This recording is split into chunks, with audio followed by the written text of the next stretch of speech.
عرفات کے میدان میں 20 25 30 لاکھ حاجی ہوتے ہیں، مگر لگتا ہے کوئی کتنا بڑا مجمع ہے، بندہ کھو جائے تو مل ہی نہیں سکتا۔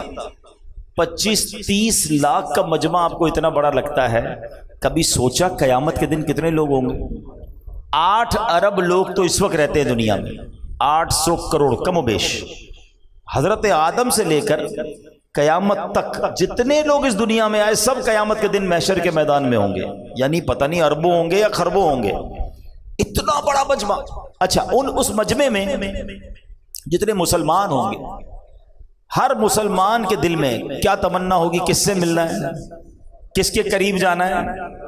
اللہ کے آخری نبی صلی اللہ علیہ وسلم کے پاس، شافع روز محشر کے پاس جانا ہے، کیونکہ بگڑی انہوں نے ہی بنانی ہے، شفاعت انہوں نے کرنی ہے، پیاس لگی ہوگی جام کوثر انہوں نے پلانا ہے، ہمارے اعمال نامے کھلیں گے تو اپنے کرم سے چھپانا ہمارے عیبوں کو انہوں نے۔ Everybody wants to meet him, ہر بندہ چاہے گا مجھے ان سے ملنا ہے۔ پاسبل ہے 25 لاکھ کے عرفات کے میدان میں کوئی کھو جائے؟ چلو عرفات کو چھوڑے، ککری گراؤنڈ کا اور ملتان کا اجتماع تو آپ نے بھی دیکھا، ادھر کھو جائے تو نہیں ملتے، حالانکہ وہاں اتنے لوگ نہیں ہوتے۔ اربوں لوگوں میں کیسے نبی پاک کو ڈھونڈیں گے، کیسے قریب جائیں گے؟ تو اس کا مطلب یہ ہوا کہ پھر پیارے آقا جس کو گیٹ پاس دیں گے وہی قریب ہو سکے گا۔ وی آئی پی پاس بنتا ہے نا، جب کراؤڈ زیادہ ہو تو بھائی چند لوگوں کو موقع ملتا ہے کہ چلیں آپ آ جائیں آگے، تو نبی پاک نے گویا گیٹ پاس دے دیا ہے کہ تم میں سے میرے قریب ترین وہ ہوگا جو دنیا میں زیادہ درود پڑھنے والا ہو۔ اب آپ کی مرضی ہے کتنے درود پڑھنے۔ کبھی کبھی ہے نا ایک تصور جمایا کرو، ہاتھ میں تسبیح لے کر واکنگ کرتے نا، واک کرتے ہوئے کہ یار آنکھیں بند ہیں اور میں جتنے درود پڑھ رہا ہوں نا، قیامت کا دن ہے اتنے قدم نبی پاک کے قریب ہوتا جا رہا ہوں۔ پھر آپ کا جی نہیں چاہے گا تسبیح رکھنے کو، یار اور پڑھ لوں تھوڑا اور قریب ہو جاؤں، اور پڑھ لوں تھوڑا اور قریب ہو جاؤں۔ تو چلیں نیت کرتے ہیں پوری زندگی کثرت سے درود پاک پڑھیں گے انشاءاللہ۔ یکم محرم الحرام جہاں اسلامی نیا سال ہے، محرم کا مہینہ جب بھی آتا ہے بہت ساری یادیں لے کر آتا ہے، کیونکہ اس مہینے میں امام علی مقام، امام تشنا کام، امام حسین رضی اللہ تعالیٰ عنہ اور ان کے رفقا کے ساتھ جو کربلا کے میدان میں واقعات ہوئے وہ ہر مسلمان کے دل کو زخمی کر دیتے ہیں، افسردہ کر دیتے ہیں۔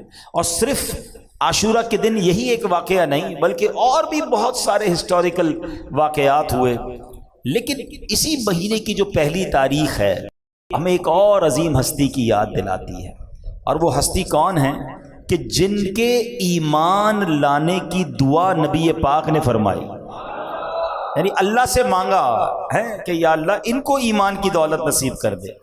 معاملہ کیا تھا؟ مسلمان تھے 39، جس وقت یہ معاملہ ہوا صرف 39 مسلمان تھے، اور بڑی مشکل کے دن تھے۔ مسلمان چھپ کر عبادت کرتے تھے۔ کہاں عبادت کرتے تھے؟ دار ارقم میں۔ دار ارقم ایک مکان تھا جہاں مسلمان چھپ کر عبادت کرتے تھے۔ وہ کہاں تھا ایگزیکٹلی؟ جو لوگ مکہ مدینے گئے ہیں ذرا جلدی سمجھ جائیں گے۔ صفا کی پہاڑی سے جب ہم مروہ کے لیے چلتے ہیں، صفا مروہ میں جو صحیح ہوتی ہے، تو صفا سے جب آپ مروہ جاتے ہیں تو رائٹ سائڈ پہ، اب تو دیوار بن گئی ہے مگر یہی وہ کوئی مکان تھا جہاں پر دار ارقم تھا۔ اچھا ایک اور بات سوچئے کہ اگر صفا کے قریب کوئی مکان تھا تو یہاں سے کعبہ کتنا دور تھا؟ چند قدم کے فاصلے پر۔ مگر حال یہ تھا کہ مسلمان طواف نہیں کر سکتے تھے، مسلمان کھلے عام عبادت نہیں کر سکتے تھے، ڈر کے چھپ کے، بلکہ اپنے ایمان کا اظہار بھی نہیں کر سکتے تھے کہ ہم مسلمان ہو گئے۔ اتنا حال ٹینشن والے دن تھے۔ اب اس میں ایک ایسی شخصیت جو اسلام لانے سے پہلے بھی بڑے بہادر، بڑے جری اور جلال والے تھے، یقیناً آپ سمجھ گئے میں کس کا ذکر کر رہا ہوں، حضرت عمر فاروق رضی اللہ تعالیٰ۔ لیکن ابھی آپ ایمان نہیں لائے۔ آپ نے جب دیکھا کہ کوئی ایک ایسی ہستی آئی ہے جو ہمارے بتوں کے خلاف بات کرتی ہے، اللہ وحدہ لا شریک کی طرف بلاتے ہیں، ہمارے آبائے دین کے خلاف بات ہو رہی ہے، انہوں نے کیا کیا؟ تلوار اٹھائی اور کہا کہ میں معاذ اللہ مسلمانوں کے نبی کو شہید کر دوں۔ جب آپ جانے لگے تو راستے میں کسی نے روکا، اے عمر کہاں چلے؟ کہا سنا ہے کہ ایک نبی آئے ہیں اور مسلمانوں کے نبی ہیں اور ہمارے دین کے خلاف بات کرتے ہیں، میں آج ان کا کام ہی تمام کر دوں گا۔ معاذ اللہ 39 مسلمان تھے، اگر اس وقت معاذ اللہ عمر اٹیک کرتے اور اگر صحابہ یا اور لوگ بھی شہید ہو جاتے تو ایمان لانے والے کتنے تھے؟ بہت تھوڑے تھے۔ مگر اس شخصیت نے جنہوں نے انٹرسیپٹ کیا تھا، انہوں نے کہا عمر وہاں تو بعد میں جانا، پہلے ذرا اپنے گھر کی خبر تو لو۔ تمہاری بہن اور تمہارے بہنوئی بھی ایمان لے آئے۔ حضرت عمر کو بڑا غصہ آیا کہ یہ کیسے ہو سکتا ہے کہ میری بہن ایمان لے آئی، میری بہن مسلمان ہو گئی۔ آپ گھر پہنچے، اگر آپ گھر پہنچتے تو گھر پر عجیب منظر ہے، اور وہ منظر یہ تھا کہ گھر کے باہر سے آپ نے دیکھا تو آپ کو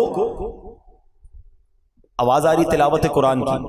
تو حضرت عمر جو ہے بہت غصے میں گھر کے اندر داخل ہوئے، اور جیسے ہی گھر میں داخل ہوئے تو آپ نے اپنی بہن جو ہے اس پر گویا اٹیک کیا، اپنی بہن کو مارا، اپنے بہنوئی کو مارا۔ اور اب جب یہ سب کچھ ہو گیا تو بھائی ہوتا ہے، اس کو احساس ہوا کہ میں نے تو اپنی بہن کو لہو لہان کر دیا۔ تو آپ نے پھر اپنی بہن سے کہا کہ اے بہن، یہ تو بتاؤ کہ تم پڑھ کیا رہی تھی؟ بہن کہتی قرآن پڑھ رہی تھی۔ کہا مجھے بھی دکھاؤ۔ کہا تم نہیں دیکھ سکتے، تم ہاتھ نہیں لگا سکتے، تم پہلے پاکی حاصل کرو۔ بہن کی ہمت دیکھیں کہ ایک تو بھائی نے لہو لہان کیا ہوا، لیکن قرآن کی عظمت دل میں کیسی ہے کہ تم پاک نہیں ہو، تم نے وضو نہیں کیا، یا تم غسل کرو۔ بہرحال وضو کیا اور اب قرآن پڑھنا شروع کیا۔ اچھا عربی تو لوگ تھے، قرآن عربی زبان میں تو ان کو پڑھنا تو آتا تھا، انہوں نے قرآن پڑھنا شروع کیا۔ تو جیسے ہی سورہ طٰہٰ کی آیتیں آپ کے سامنے آئیں اور آپ نے پڑھتے پڑھتے اس آیت پر پہنچے، اننی انا اللہ لا الہ الا انا فاعبدنی، بے شک میں ہی اللہ ہوں، میرے سوا کوئی معبود نہیں تو میری عبادت کر۔ بس جب یہ پڑھنا تھا حضرت عمر کا دل لرز اٹھا، قرآن نے اپنا اثر دکھانا شروع کیا، ایمان کی شمع روشن ہونا شروع ہوئی۔ اللہ اکبر، اب چلے نبی پاک کی بارگاہ میں، اب نیت بدل چکی ہے، اب ارادہ کچھ اور ہے، مگر تلوار پھر بھی ہاتھ میں ہے۔ اب ذرا سینیریو سمجھیے گا، حالات سمجھیے گا۔ حضرت عمر گئے اسی دار ارقم کے دروازے پر، دروازے کو دستک دی، صحابی نے چھپکے سے تھوڑا سا دروازہ کھول کر دیکھا کون آیا ہے، بڑے ڈینجرس دن تھے، تو دیکھا حضرت عمر ہیں، ہاتھ میں تلوار ہے۔ حضرت حمزہ بھی اس کمرے میں موجود تھے۔ حضرت حمزہ کہتے ہیں، ان صحابی نے کہا حضور عمر آئے ہیں اور ہاتھ میں تلوار ہے۔ حضرت حمزہ بھی تو شیر خدا تھے نا، فرمایا آنے دو عمر کو، اگر ارادہ ٹھیک ہے تو ٹھیک ہے، ورنہ عمر ہی کی تلوار ہوگی اور اس کا سر ہوگا۔ اب سبحان اللہ، کمال دیکھیں، حضرت عمر تلوار لے کر آئے ہیں۔ عقل یہ کہتی ہے کہ نبی پاک تو پیچھے رہتے، کوئی صحابی جا کے دروازہ کھولتے تاکہ پیارے آقا کی پروٹیکشن رہے، مگر نبی پاک سے بڑھ کر بہادر کون ہے؟ میرے آقا تشریف لاتے ہیں، خود دروازہ کھولتے ہیں۔ اب حضرت عمر سامنے ہیں، نبی پاک سامنے ہیں۔ نبی پاک نے حضرت عمر کا دامن تھام کر کہا، اے عمر کب تک لڑو گے؟ ایمان لے آؤ۔ یہ کہنا ہے، زبان مصطفیٰ سے الفاظ نکلنے ہیں۔ حضرت عمر نے کلمہ پڑھنا شروع کر دیا، اشہد ان لا الہ الا اللہ اشہد ان محمدًا عبدہ ورسولہ، اللہ اکبر۔ ادھر حضرت عمر نے کلمہ پڑھا، وہ اندر جتنے صحابہ تھے سب نے بلند آواز سے نعرہ بلند کیا۔ نعرہ کیا تھا؟ نعرہ تکبیر۔ ذرا زور سے لگاؤ نا، نعرہ تکبیر۔ آپ کو پتہ ہے ان 39 صحابہ نے کیسا نعرہ لگایا تھا؟ حدیث کی کتابوں میں الفاظ ہیں، اتنے خوش ہوئے تھے کہ جب وہ نعرہ لگایا نا تو مکے کے پہاڑ گونج اٹھے۔ اچھا اب کفار مکہ سوچ رہے ہیں اللہ اکبر یا رسول اللہ، اب یا علی۔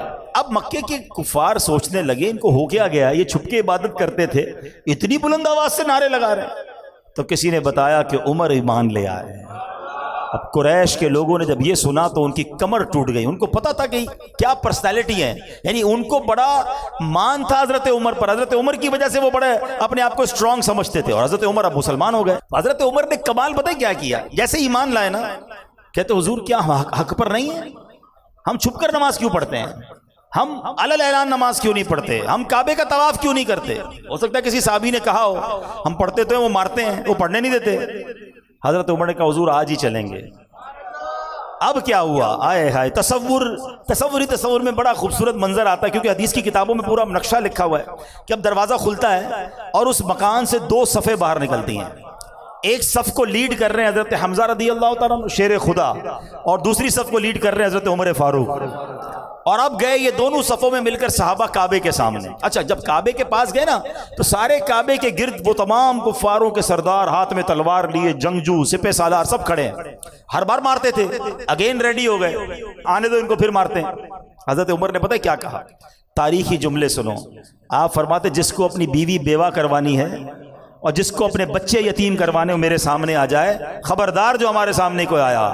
حضرت عمر کا یہ کہنا تھا، سب کی ٹانگیں کانپنے لگی۔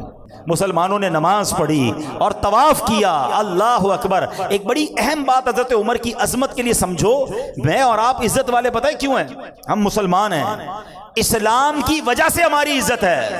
اور حضرت عمر وہ ہیں کہ جن کے بارے میں کتابوں میں آتا ہے جب سے یہ ایمان لائیں اسلام کو عزت ملی۔ اب ذرا سوچے، اعز الاسلام والمسلمین، یعنی یہ وہ شخصیت ہیں جن کی وجہ سے اسلام کو عزت ملی، مسلمانوں کو عزت ملی۔ اس دن کے بعد جب سے حضرت عمر ایمان لائے، اسلام نے وہ ٹیک آف کیا، اسلام کو وہ ترقی ملی۔ وہ دن ہے، آج کا دن ہے، اسلام ترقی پر ہی جاتا چلا جا رہا ہے۔ اللہ کریم نے حضرت عمر کو وہ مقام دیا۔ اللہ اکبر۔ یہ کمال کی ہستی ہیں اور ان کی زندگی کے اتنے واقعات ہیں، ہم بیان کرتے چلے جائیں، ایک رات تو کیا زندگی گزر جائے۔ حضرت عمر کی فضیلت کو بیان کرنے کے لیے ایک ہی حدیث کافی ہے کہ میرے آقا علیہ الصلوۃ والسلام فرماتے ہیں، میرے بعد کوئی نبی ہوتا تو عمر ہوتا۔ آپ سوچو تو صحیح، مقام کیسا۔ اب کچھ پہلے تو نوجوان بھی ہیں، بچے بھی ہیں، حضرت عمر کا تعارف پیش کر دیتا ہوں کہ آپ کی جو تفصیل ہے، بایوگرافی جس کو کہا جاتا ہے، پہلے ذرا وہ سن لیں، پھر انشاءاللہ مزید آپ کی سیرت کے بارے میں سنتے ہیں۔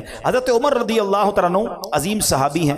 دنیا میں آپ کا نام مبارک عمر ہے اور آسمانوں میں آپ کو فاروق کے نام سے پہچانا جاتا ہے۔ آسمانی کتاب تورات شریف میں آپ کا نام منطق الحق یعنی حق بات کہنے والے کے نام سے لکھا ہوا ہے۔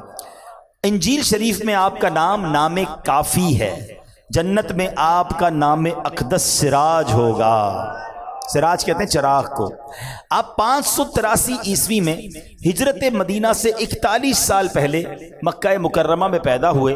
پیارے آقا علیہ الصلوۃ والسلام کے اعلان نبوت کے 6 سال 614 عیسوی میں آپ نے اسلام قبول کیا۔ پیارے آقا علیہ الصلوۃ والسلام نے آپ کے اسلام لانے کے لیے دعا فرمائی، اس لیے آپ کو مراد رسول کہتے ہیں۔ اب آؤ اعلیٰ حضرت کا وہ شعر سمجھ لو، کئی بار سنا ہوگا نا۔ اعلیٰ حضرت کہتے ہیں حضور کا دل جو ہے نا، آقا جو ہے جب ان بدبختوں کو دیکھتے تھے، بے ایمانوں کو دیکھتے تھے، ناری کہتے ہیں جہنم میں جانے والے، ان ناریوں کو دیکھتے تھے، آقا کا دل بہت دکھتا تھا کیونکہ بہت ظلم ہوتا تھا مسلمانوں پر۔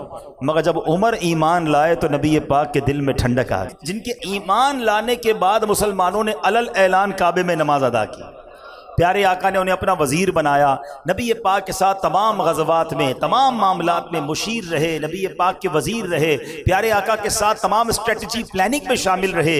اور پھر اس کے بعد 13 سن ہجری بمطابق 634 عیسوی یعنی 53 سال کی عمر مبارک میں آپ مسلمانوں کے دوسرے خلیفہ بنے، اور 24 ہجری بمطابق 643 عیسوی میں مسجد نبوی شریف میں نماز فجر پڑھاتے ہوئے ایک بدبخت نے آپ پر خنجر سے حملہ کیا، جس سے آپ زخمی ہو گئے اور مدینہ منورہ میں شہادت ہوئی۔ آپ کی نماز جنازہ حضرت صہیب رضی اللہ تعالیٰ عنہ نے پڑھائی، اور سبحان اللہ تدفین کہاں ہوئی؟ آئے ہاں، یہ بات سمجھو، حضرت عمر حضرت ابوبکر کی شان تو سمجھو، مدینے میں مرنا بہت بڑی سعادت، جنت البقیع میں تدفین بڑی سعادت، ہماری تو زندگی کی تمنا یہ ہے۔ مگر حضرت عمر کی قسمت پر ہماری جانیں قربان کہ تدفین بھی ہوتی ہے تو میرے آقا کے ساتھ ہوتی ہے۔ ایک اور عشق والی بات بتاؤں، شہادت ہوئی نا، یہ تمنا تھی آپ کی، حضرت عمر کی دعا ہے، اور آج تک علماء اس دعا کو، حدیث کی کتابوں پہ دعا ہے، اللہم ارزقنا شہادتا فی سبیلک واجعل موتی فی بلد حبیبک۔ اے اللہ مجھے اپنی راہ میں شہادت کی موت عطا فرما اور مجھے مدینے میں موت نصیب فرما۔ یعنی شہادت بھی مانگی اور مدینہ بھی مانگا۔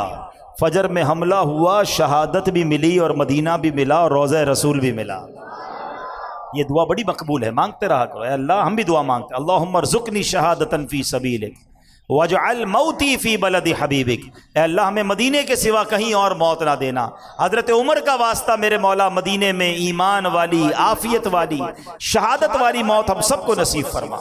وصلی اللہ تعالی علی خیر خلقہ محمد وآلہ وصحبہ اجمعین۔ ایک اور خوبصورت بات، علماء فرماتے ہیں کہ انسان کا جو وجود بنتا ہے نا، وہ اسی مٹی سے بنتا ہے کہ جہاں اس نے دفن ہونا ہوتا ہے۔ ٹھیک ہے نا؟ ایک جملہ سنا ہوگا آپ نے، پہنچی وہیں پہ خاک جہاں کا خمیر تھا۔ یعنی جس مٹی سے میں اور آپ جس مٹی سے بنائے گئے نا، اسی جگہ جا کے دفن ہونا ہے۔ یہ اللہ کی شان ہے. اور ایسا ہوتا بھی, یہ بزرگ بیٹھے ان سے پوچھیں, کوئی بندہ دنیا میں پتہ نہیں ٹریول کرتا کرتا کہاں پہنچتا ہے, اس کی وہاں موت آ جاتی ہے, لوگ کہتے ہیں اس کی وہیں لکھی ہوئی تھی. تھوڑے دنوں پہلے دیکھا نا آپ نے, $2.5 لاکھ دے کر بھی سمندر کی تہ میں گئے نا, کیونکہ موت وہاں لکھی تھی. کچھ 28 25 لاکھ دے کے گئے, وہ بیچارے ڈوب گئے. موت وہاں لکھی, جہاں لکھی ہے نا وہیں آئے گی, اور جس مٹی سے بنایا اسی مٹی میں تدفین ہوگی. ٹھیک ہے. اب حضرت عمر اور حضرت ابوبکر صدیق کو کس مٹی سے بنایا گیا؟ ہاں یہ سمجھو بات. علماء کہتے ہیں جس مٹی سے نبی پاک کی تخلیق ہوئی ہے نا, اسی مبارک مٹی سے حضرت عمر اور حضرت ابوبکر صدیق کی بھی تخلیق ہوئی ہے. بالکل ساتھی ہے نا روضہ رسول پر, یعنی اسی مٹی کو, یعنی اللہ کریم نے پہلے سے ہی چن لیا تھا انہیں. یہ نبی پاک کے وہ ساتھی ہیں جو سلیکٹڈ ہیں.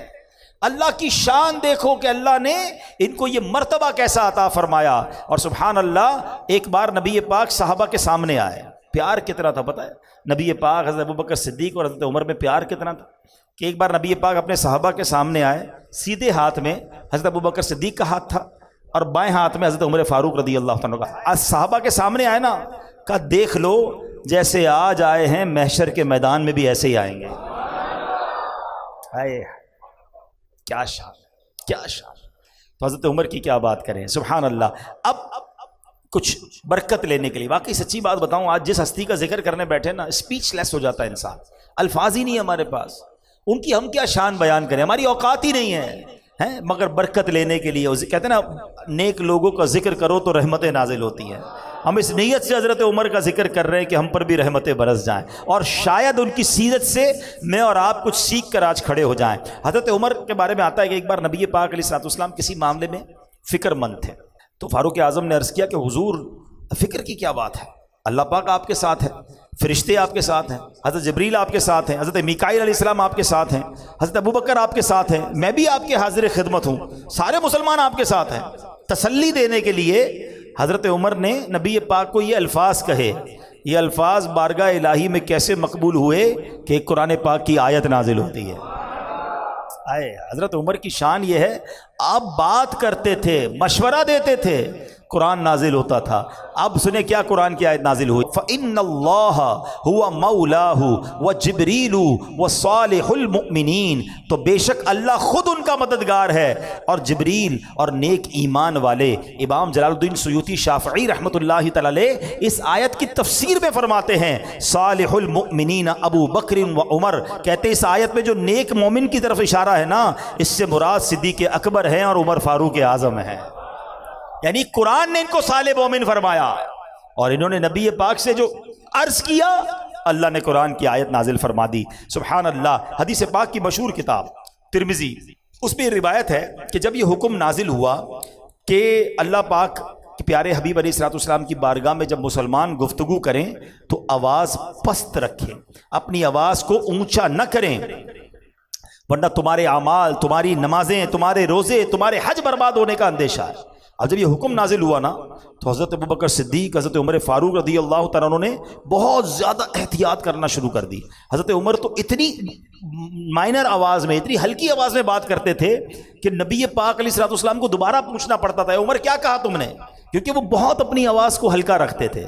اچھا ادب کا تقاضا تھا, دھیمی آواز میں بات کر رہے ہیں, قرآن پاک کی آیت نازل ہوتی ہے.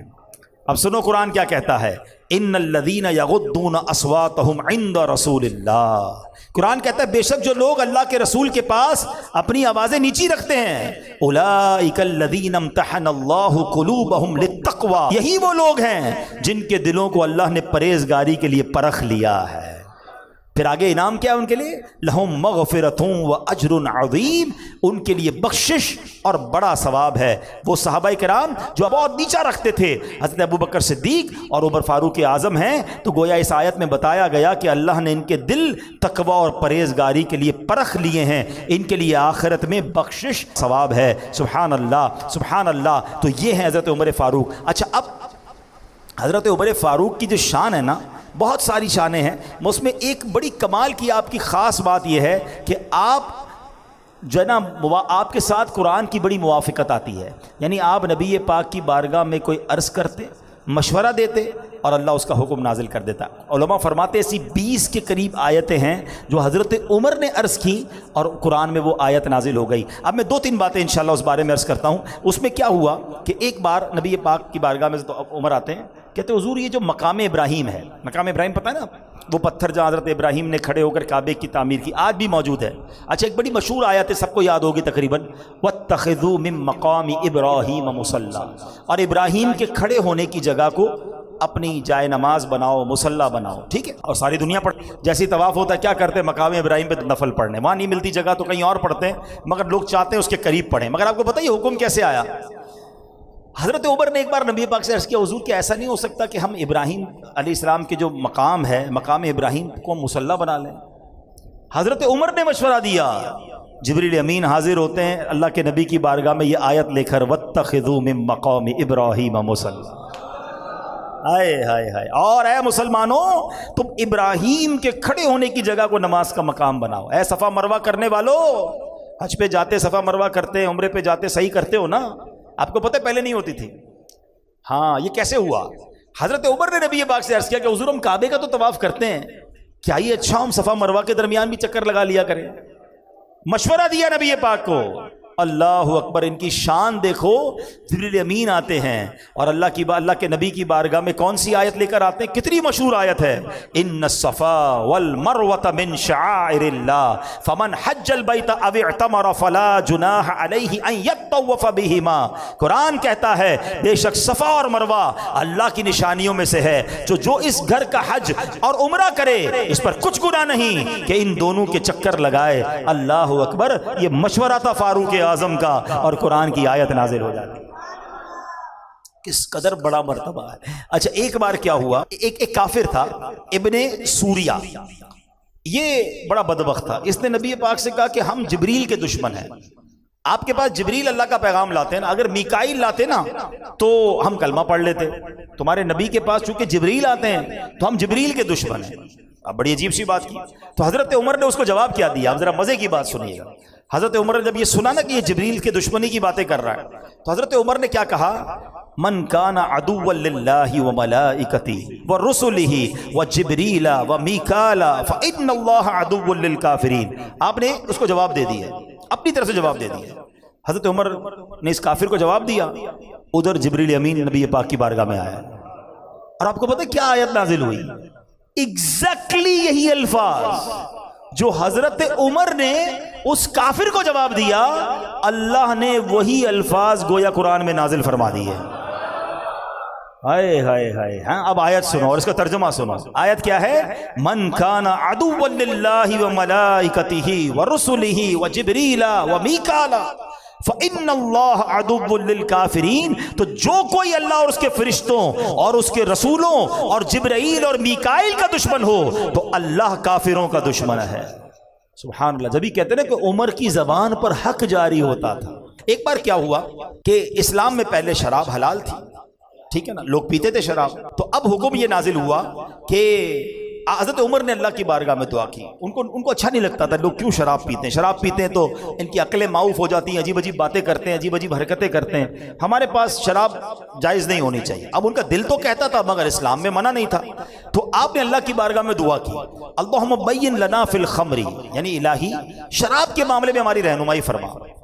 تو اب ارشاد کیا ہوا، یا ایھا الذین آمنوا لا تقربوا الصلاۃ وانتم سکارا حتی تعلموا ما تقولون۔ قرآن کہتا ہے اے ایمان والو، نشے کی حالت میں نماز کے پاس نہ جاؤ جب تک سمجھنے نہ لگو وہ بات جو تم کہو۔ یعنی پہلا حکم کیا آیا تھا کہ شراب نماز کے وقت نہیں پینی ہے، یعنی نشے میں نماز نہ پڑھیں، باقی شراب منع نہیں تھی، پہلا حکم یہ آیا۔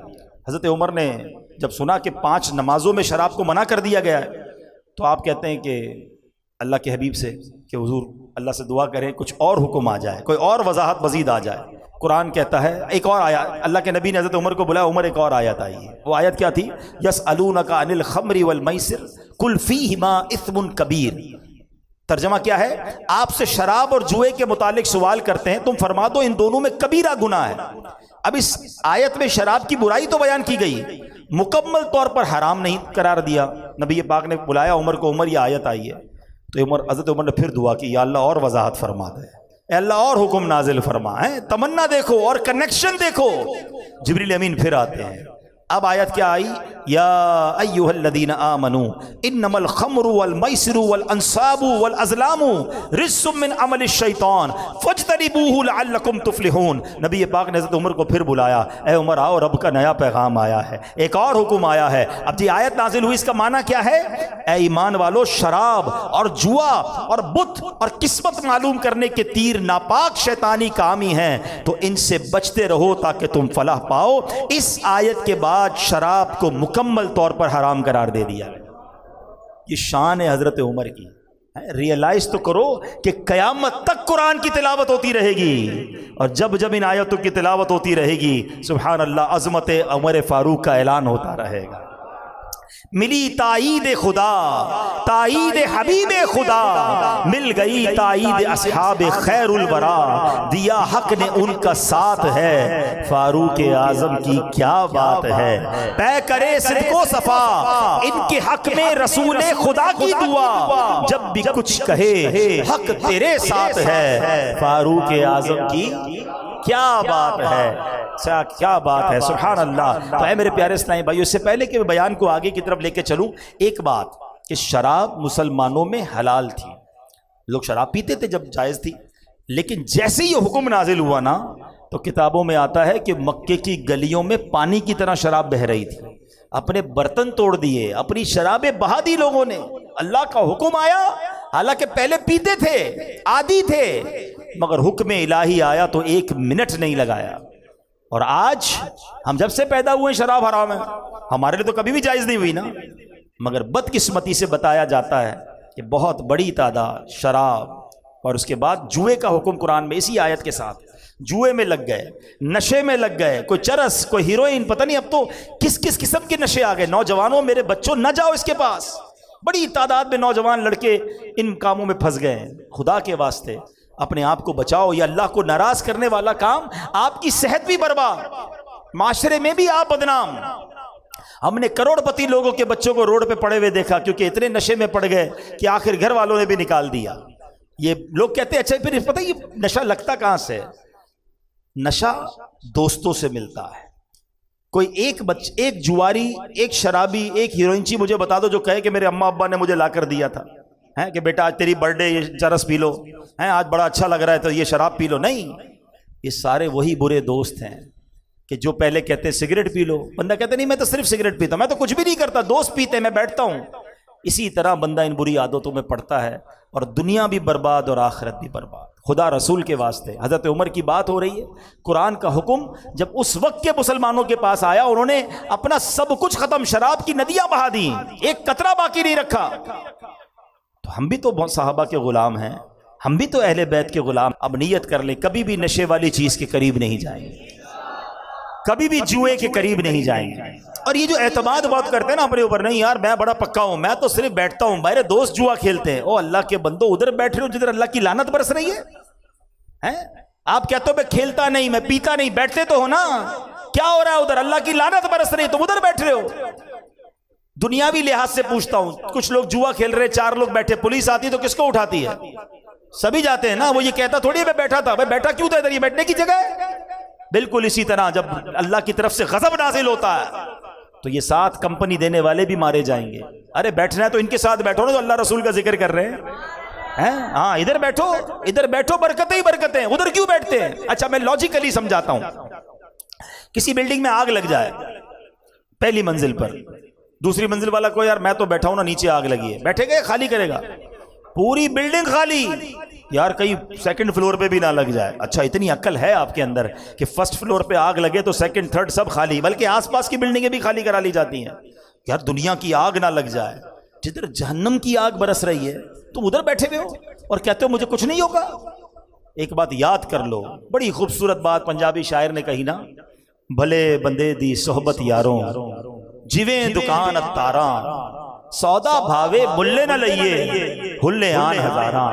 کہتے اچھے بندے کی صحبت ایسی ہے جیسے عطر والے کی دکان۔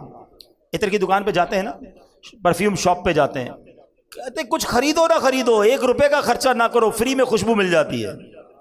جیسے ہی داخل ہوتے پہلی خوشبو آ جاتی ہے، مزہ آ جاتا ہے، پھر وہ لگا بھی دیتا ہے سیمپل، تھوڑے اور سیمپل بھی لگوا لیتے ہیں، فری میں خوشبو مل گئی، کہا یہ اچھا آدمی ہے، یہ اچھے آدمی کی صحبت ہے، یہ نیک لوگوں کی صحبت میں بیٹھتے نا، کچھ کیا نہیں کیا، برکت ملی گئی، خوشبو آئی گئی، رحمت کے چھینٹے برس ہی گئے۔ اور وہ کہتے ہیں برے بندے دی صحبت یاروں جویں دکان لوہاراں، کہتے ہیں برے بندے کی صحبت ایسی جیسے لوہار کی دکان ہے۔ دیکھیے لوہار کی دکان پہلے تو ہوتی تھی، اب پتہ نہیں ہے نہیں، وہ چنگاریاں نکلتی تھیں، وہ کوئی چھری تیز کرتے تھے اور وہ ٹھک ٹھک کرتے رہتے تھے، ہمارے خارا در میں رہتا تھا تو وہاں بھی تھی، اب بھی ہوں گی اولڈ سٹی ایریا میں۔ تو کہتے ہیں یہ دکان کیا ہے، کپڑے پاوے کنج کنج پہیے چنگا پہن ہزاراں، کہ کتنے بھی کپڑے بچا لو ایک نہ ایک چنگاری تمہارے دامن میں سوراخ کر ہی دے گی۔ گھر پہ آ کے دیکھتے تھے کیا ہوا یار یہ سوراخ کیسے ہوا رہے، وہ گئے تھے نا لوہار کی دکان پہ، اچھا بدبو آ رہی ہے، کیوں آ رہی ہے، دھواں آ گیا۔ دس از دا میننگ، سمجھو بات کو تسلی سے۔ اچھے بندے کی صحبت عطر والے کی دکان ہے، خوشبو ملے گی، نیکی ملے گی۔ اچھا ایک اور اس کا ڈیمونسٹریشن کر لیتے ہیں نا، ایک چھوٹا سا تجربہ کر لیتے ہیں۔ شاید ظاہر ہے شرابی جواری یا ڈکیت تو نہیں بیٹھے ہوں گے تو میں ان سے پوچھ نہیں سکتا، لیکن ان سے جب آپ پوچھیں گے تو آپ کو یہی کہیں گے یار دوستوں نے لگایا تھا۔ لیکن یہ امامے والے بیٹھے ہیں، داڑھی والے بیٹھے ہیں، نمازی بیٹھے ہیں، ان سے پوچھ لو کس نے نیک بنایا، یہ کہیں گے دوست نے بنایا۔ کوئی اچھا دوست ملا ہوگا جو مسجد میں لے آیا ہوگا، کوئی اچھا اسلامی بھائی ملا ہوگا اجتماع میں لے گیا ہوگا، فیضان مدینہ لے گیا ہوگا، ماں باپ نے بھی شفقت کی ہوگی، دوست بھی اچھے مل گئے۔ تبدیلی اچھی بھی دوستوں سے آتی ہے اور بری بھی دوستوں سے آتی ہے۔ اب یہ آپ کی مرضی اچھا بننا یا برا بننا ہے۔ حضرت عمر رضی اللہ عنہ کی سیرت کو دیکھیں، کیا قرآن فہمی ہے، کیا قرآن پر عمل ہے، کیا گناہوں سے بچنا ہے، اور ہمارا حال کیا ہے؟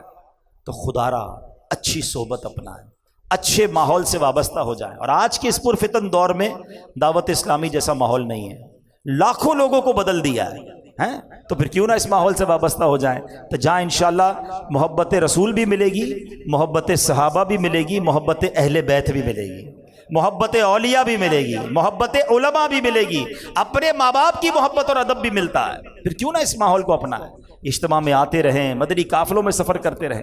حضرت عمر اتنا بڑا مرتبہ، یعنی مطلب اس سے بڑا مرتبہ کیا ہوگا کہ کوئی بات کرے اور قرآن کی آیت نازل ہو جائے، مگر حضرت عمر کا اللہ اکبر خوف خدا اور قرآن پڑھنے کا انداز ایسا تھا کہ ایک بار حضرت عمر نماز فجر پڑھا رہے تھے، قرآن میں بھی پڑھتا ہوں، آپ بھی پڑھتے ہیں، سنتے ہیں، ہم سب سنتے ہیں۔ حضرت عمر نماز فجر پڑھا رہے ہیں اور آیت نمبر سورہ یوسف کی آیت نمبر 84 پر پہنچے، تو آیت کیا تھی؟ وَبْيَضَّتْ عَيْنَاهُ مِنَ الْحُزْنِ فَهُوَ قَضِيمٌ، اور یعقوب کی آنکھیں غم سے سفید ہو گئیں، وہ اپنا غم برداشت کرتے رہے۔ حضرت عمر جماعت کرا رہے ہیں، امام ہیں، جب یہ آیت پر پہنچے نا اتنا روئے، اتنا روئے، روتے روتے رہے، کافی دیر ہو گئی، پھر بہت دیر کے بعد آپ نے رکوع فرمایا۔ قرآن ان کے دل پر اثر کرتا تھا۔ ایک بار حضرت حسن سے روایت ہے کہ حضرت عمر فاروق نے تلاوت کی سورہ طور کی آیت نمبر 7 اور 8۔ آیت کیا تھی؟ ان عذاب ربک لواقع ما لہ من دافع، بے شک تیرے رب کا عذاب ضرور واقع ہونے والا ہے، اسے کوئی ٹالنے والا نہیں۔ آپ پر ایسی رکت طاری ہوئی، ایسا خوف خدا طاری ہوا کہ 20 دن تک آپ کی یہ کیفیت رہی۔ تو عمر کے بارے میں آتا اب اتنا خوف خدا میں روتے تھے کہ آپ کے چہرے پر 2 سیاہ لکیریں پڑ گئی تھی۔ تنہائی میں جا کر ایک بار ایک صحابی نے دیکھا حضرت عمر اپنے آپ کو کوڑا مار کر کہہ رہے ہیں، اے عمر خطاب کے بیٹے، تم اور امیر المومنین، اللہ سے ڈر۔ اللہ اکبر، قطعی جنتی آقا فرما رہے ہیں۔ اچھا سنو، مرتبہ یہ ہے کہ میں اور آپ شیطان سے ڈرتے ہیں، اللہ شیطان کے واروں سے محفوظ فرمائے، ہماری حفاظت فرمائے۔